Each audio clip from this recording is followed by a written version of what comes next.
Bismillahirrahmanirrahim. Assalamualaikum warahmatullahi wabarakatuh. Students, we are starting with a new chapter. There is a dissolution of partnership form. Okay.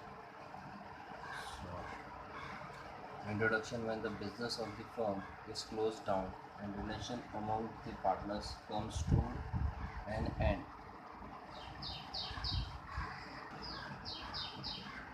the firm is said to have been dissolved.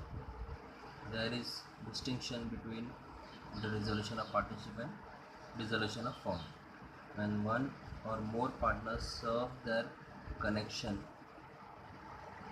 with firm but remaining partners continues to carry on business, it is dissolution of partnership. यानी एक या उससे ज़्यादा जो है business में रहते हैं, कंटिन्यू करते हैं, बाकी कुछ लिव करते हैं, तो उसको डिसोल्यूशन ऑफ पार्टनरशिप बोलते हैं. Dissolution of firm implies complete breakdown of relation among all partners and the business is close down. और डिसोल्यूशन ऑफ फर्म किसे कहेंगे कि बिजनेस ही पूरा बंद कर दिया गया, complete breakdown of business. So dissolution of partnership may not include dissolution of firm, but dissolution of firm means dissolution of the partnership. Okay. यहाँ पर dissolution of partnership होता है तो उसमें dissolution of firm include नहीं होता है. एक पर्टिकुलर पार्टनर अगर छोड़ के चला गया तो उसकी बात होगी, लेकिन अगर फर्म ही पूरा कंप्लीट बंद हो गया तो उसमें डिसोल्यूशन ऑफ पार्टनरशिप भी आ जाता है. अब क्या रीज़न होगा, सर्कमटेंस हो सकता है. What will be the reason and circumstance of breakdown और डिसोल्यूशन ऑफ पार्टनर्स और firm. Partnership firm is dissolve on account of the following circumstance और reason. Number 1, when all the partners agree to dissolve the firm. सभी ने ये decide कर लिया है कि भाई बिजनेस बंद करना है, ठीक है, तो वो एक रीज़न हो सकता है. When the period of the firm is expired, अगर किसी पर्पस के लिए वो पार्टनरशिप कर रहे थे और वो पर्पस कंप्लीट हो गया, क्योंकि कोई प्रोजेक्ट मिला था उसके लिए पार्टनरशिप पे आए थे. फॉर एग्जांपल रेजिडेंशियल कोई कंस्ट्रक्शन करना था, बिल्डिंग बनाना था, और वो बिल्डिंग कंप्लीट हो गई तो पार्टनरशिप कंप्लीट हो गई, तो firm dissolve. Third, when the firm is formed for specific venture and the venture is completed. Again वही वेंचर की बात आ गई कि भाई ब्रिज बनाने के लिए कोई कॉन्ट्रैक्ट मिल गया है और उसके लिए एक फर्म बनाया गया. अब बस ब्रिज कंप्लीट हो गया तो वेंचर कंप्लीट हो गया, ख़त्म हो गया, डिसॉल्व हो सकता है. Number 4, when all partners and all partners except one are declared insolvent, the firm is compulsorily dissolved. या तो सभी पार्टनर इंसॉल्वेंट कहा गया है, यानी उनकी लाइबिलिटी उनके एसेट से ज़्यादा है, या सब पार्टनर इंसॉल्वेंट है एक को छोड़कर भी, तो भी वो डिसॉल्व हो जाएगा, क्योंकि they are not in a position to stabilise और रन द बिजनेस, तो वो डिसॉल्व कर दिया जाएगा क्योंकि लाइबिलिटी ज़्यादा थी. Number 5, when the business of the firm is illegal, unlawful, the firm is compulsory dissolved. अगर बिजनेस इलीगल है या अनलॉफुल है तो वो डिसॉल्व हो जाएगी. Number 6, when partnership is at will, it can be dissolved by any partner giving a 14 days notice, writing to all the other partners of his intention to dissolve the firm. Will के हिसाब से कुछ होगा तो accordingly वो dissolve किया जा सकता है 14 डेज का नोटिस देकर. Okay. B, a firm will be dissolve by the court under the following circumstances. अब ये तो जो हमने भी पहले देखा कि फर्म या पार्टनरशिप डिसॉल्व होता है पार्टनर्स के लिए, अगर कुछ चीज़ कोर्ट तक जाती है तो कैसा डिसॉल्व हो सकता है. When a partner becomes of unsound mind, तो ये abnormal हो गया है. unsound mind is not a mentally present, तो कोर्ट ऑर्डर दे सकता है for dissolve of firm. When a partner is guilty of misconduct which affects the business of the firm, court को राइट से वो डिसॉल्व करा सकता है कि बिजनेस जो है वो मिसयूज़ कर रहा है या गलत तरीका उसमें अपना रहा है। When a partner makes a breach of agreement frequently, अब पार्टनर्स जो है किसी और को पार्टनर लेके थर्ड पार्टी फोर्थ पार्टी करके जा रहा है और वो फॉल्ट में आया है तो कोर्ट ऑर्डर दे सकता है for dissolution. When a partner has transferred whole of his interest in the firm of third party without the consent of all the other partner, तो कोर्ट डिज़ोल्व का ऑर्डर दे सकता है कि अगर किसी एक ने बिना इंटीमेशन बिना इन्फॉर्म किए अदर पार्टनर को पूरी राइट्स जो है किसी थर्ड पार्टी को दी तब when the business can not be carried on accept eight A loss, और बिजनेस जो है रन नहीं हो सकता है और लॉस हो रहा है तो कोर्ट इस तरह डिज़ोल्व करने का फर्म को ऑर्डर दे सकता है on any other ground which appears to the court just and equitable, और कोई ग्राउंड और वजह हो सकती है जो कोर्ट में पेश किया गया तो उसके लिए कोर्ट डिसॉल्व करने का फॉर्म को ऑर्डर दे सकती है। Meaning and definition of dissolution. The term dissolution stands for discontinuation. Dissolution का मतलब ही डिसकंटिन्यूएशन है। Dissolution of partnership refers to change in the existing relation of the partner. According to Section 39 of Partnership Act 1932, अब ये act के हिसाब से एक definition है। The resolution of partnership between all partners of the firm is called dissolution of the firm. अगर सारे partner जो है बिजनेस को डिसॉल्व करने पर है तो उसी को बोला जाएगा dissolution of firm. When partnerships firm business comes to an end, it is said to be dissolution. अब जो भी बिजनेस है पार्टनरशिप का वो बंद हो रहा है या ख़त्म पर है तो उसको ही डिसोल्यूशन ऑफ पार्टनरशिप बोला जाएगा। In case of dissolution the relation between the partners comes to an and.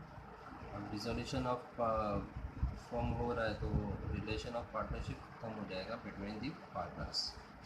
Effect क्या होगा डिसोल्यूशन का और dissolution of partnership. The following are the effects of dissolution of partners.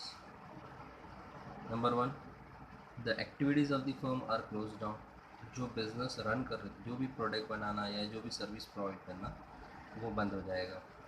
Asset of the firm are dispose of. Asset को sold off. Dispose of का मतलब है sold करना, बेच देना, सोल्ड आउट कर दिया जाएगा। Liability of the firm are discharge paid off according to the preference of payment. तो सबसे पहला तो जब फर्म बंद होगा तो एसेट को बेचा जाएगा और वो एसेट से जो पैसा आएगा तो सबसे पहले लाइबिलिटी को पे कर दिया जाएगा। ठीक है। Any balance left out after paying liability is distributed among the partner. अगर उसके बाद कोई पैसा बच जाता है तो पार्टनर्स में अकॉर्डिंग टू देयर शेयरिंग उसको डिस्ट्रीब्यूट कर दिया जाएगा। ओके, फिर से रिपीट करते हैं। सबसे पहले क्या होगा, अगर फर्म क्लोज हो गया एक्टिविटी तो एसेट को मार्केट में सोल्ड किया जाएगा, जिसको डिस्पोज ऑफ बोलते हैं। और लाइबिलिटी ऑफ द फर्म जो भी रहेगी उसको डिस्चार्ज करेंगे, यानी पेड ऑफ करेंगे। ठीक है। अब पेड ऑफ करने के बाद जो बैलेंस बचता है वो डिस्ट्रीब्यूट होगा अमंग दी पार्टनर्स। एग्ज़ाम्पल जैसे कि अगर एसेट बेचने पर 5 लाख रुपीज़ जमा हो गया है, 5 लाख में से 3 लाख लाइबिलिटी था उसको पे कर दिया, अब बचा कितना 2 लाख। तो ये 2 लाख रुपीज़ जो है पार्टनर में अकॉर्डिंग टू देयर शेयरिंग वो डिस्ट्रीब्यूट हो जाएगा। ओके। अकाउंटिंग ट्रीटमेंट कैसा होगा, settlement of account on dissolution of the firm. When firm is dissolved all assets including goodwill are realized and sold, and the amount realized on sale of asset is first utilized for discharging liabilities of the firm. If any surplus is left over, it is used to pay off the loan or advance from the partners and then return the capital of partners. Okay. तो यहाँ पर वही जो ऊपर बताया गया था कि भाई एसेट जो है, जो भी बिजनेस का एसेट है उसको सोल्ड करेंगे, फिर लाइबिलिटी जो है वो डिस्चार्ज कर दिया जाएगा। कोई सरप्लस लोन या एडवांस ऑफ पार्टनर से लिया है तो उसको क्लियर करेंगे, फिर जो भी पैसा बचेगा वो कैपिटल के अकॉर्डिंग टू पार्टनर को डिस्ट्रीब्यूट कर देंगे। Thus, the amount realized is applied in settlement of the firm debts as per priority of payment given Section 48 Partnership Act 1932 as follows. अब सेक्शन 48 1932 क्या बोलता है? सबसे पहले नंबर 1, टू पे रियलाइजेशन रिजोल्यूशन एक्सपेंस। जो भी रियलाइज किया जाएगा एसेट रियलाइजेशन होगा उसका एक एक्सपेंस होता है जिसको बोलते हैं डिजोल्यूशन एक्सपेंस, उसको पे करना। ठीक है, जो भी एसेट को रियलाइज़ किया जाएगा, वैल्यू होगा, उसको बेचने में जो भी खर्चा आएगा वो उसको रियलाइजेशन या डिजोल्यूशन एक्सपेंस होते हैं, उसको सबसे पहले पे करना। फिर number 2, to pay third party liability such as creditor, bills payable, bank overdraft, bank loan from other outstanding expenses etcetera. और जो भी थर्ड पार्टी लाइबिलिटी है तो उसको क्लियर करना। बाहर से जिनसे लिया गया था, लोन लिया होगा या क्रेडिट लिया होगा या बैंक का ओवरड्राफ्ट होगा, वो सब पैसे पे कर देना। सेकंड काम, सबसे पहला रिजोल्यूशन का एक्सपेंस पे करो, फिर दूसरा लाइबिलिटी पे करो। नंबर 3, पे loan taken from partner if any. अगर किसी पार्टनर से लोन लिया है बिजनेस के लिए तो उसको पे कर देना। ओके, और फिर टू पे पार्टनर्स कैपिटल, और फिर जो बैलेंस है उसमें से पे पार्टनर्स कैपिटल बोल कर है वो अकॉर्डिंग टू उनके पार्टनर्स शेयर जो रहेगा उसके हिसाब से होगा। After paying all the liability partners loan and capital a balance if any to be distributed among the partners in their profit sharing ratio. फिर भी कुछ बचता है ऊपर का तो वो उनकी प्रॉफिट शेयरिंग रेशो के हिसाब से पार्टनर में बांट दिया जाएगा। ओके, तो अकाउंटिंग प्रोसीजर कैसा है? तो dissolution of partnership firm is to be studied under the following two heads. एक सिंपल डिसोल्यूशन या dissolution under insolvency situation. Simple dissolution सबसे पहले समझते हैं। सिंपल डिसोल्यूशन में when all partners are solvent, सभी पार्टनर सॉल्वेंट हैं, उनके जो है वो लाइबिलिटी ज़्यादा नहीं है as compare to asset, and decide to dissolve the partnership of firm due to any reason is called simple dissolution of the partnership firm. सभी पार्टनर सॉल्वेंट हैं और चाहते हैं किसी वजह से बिजनेस को डिसॉल्व करना, तो उसको सिंपल डिसोल्यूशन ऑफ पार्टनरशिप कहेंगे।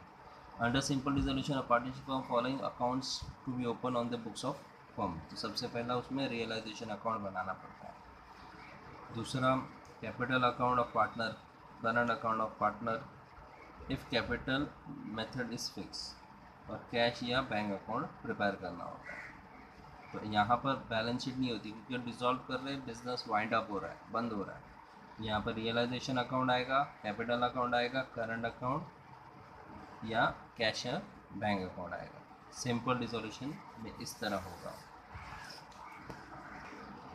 रियलाइजेशन अकाउंट में क्या होता है? Separate account is called a realisation account is to be open showing realization of asset and discharge of liability। तो यहाँ पर जो है एसेट रियलाइज, कितना एसेट है बिजनेस का वो पता लगाया जाएगा इस अकाउंट के ज़रिए, और कितना लाइबिलिटी डिस्चार्ज करना है ये पता लगाया जाएगा। Realisation is the process of converting asset into cash, और ये एक प्रोसेस है जिसमें एसेट को कैश में तब्दील किया जाएगा। After realisation of asset liability are paid off, और जब एसेट का पैसा रियलाइज होगा यानी कैश में कन्वर्ट होगा, उसी कैश के थ्रू लाइबिलिटी को पेड ऑफ किया जाएगा। Realisation account is to be balance to ascertain relation profit और losses. Okay, if credit side of realisation account is more than debit side there is a profit on realisation. अगर credit side जो होगा realisation को वो ज़्यादा है as compare to debit, तो वो प्रॉफिट ऑफ रियलाइजेशन कहा जाएगा। तो यहाँ पर पार्टनर्स को प्रॉफिट मिल जाएगा। If debit side of realisation account is more than credit, तो उसका ऑपोजिट है, देयर इज रियलाइजेशन लॉस। और ये जो लॉस या प्रॉफिट है वो ट्रांसफ़र होगा पार्टनर्स के capital account, all partners capital account in the profit sharing ratio के हिसाब से। ओके, फिर नंबर 2, पार्टनर्स कैपिटल अकाउंट। ये तो आप एडमिशन में देखे लगभग वैसी है, करंट अकाउंट भी वैसी ही है। कैश और बैंक अकाउंट भी लगभग वही चीज़ है, लेकिन यहाँ पर जो है सबसे पहले रियलाइजेशन अकाउंट बनेगा, फिर पार्टनर्स कैपिटल, और अगर क्वेश्चन में पूछा है करंट अकाउंट तो करंट अकाउंट बनेगा। ओके, और जो है टैली आंसर जो रिजल्ट आएगा वो टैली का कैश अकाउंट या बैंक अकाउंट में आएगा। ओके, ये दोनों तरफ जो है वो टैली होना चाहिए, तो आपका आंसर राइट होगा। होप सो आपको ये इंट्रोडक्शन समझ में आया है। कोई डाउट है तो आप कांटेक्ट कर सकते हैं। ओके, जज़ाकल्लाह। अस्सलाम वालेकुम वरहमतुल्लाहि वबरकातुहू।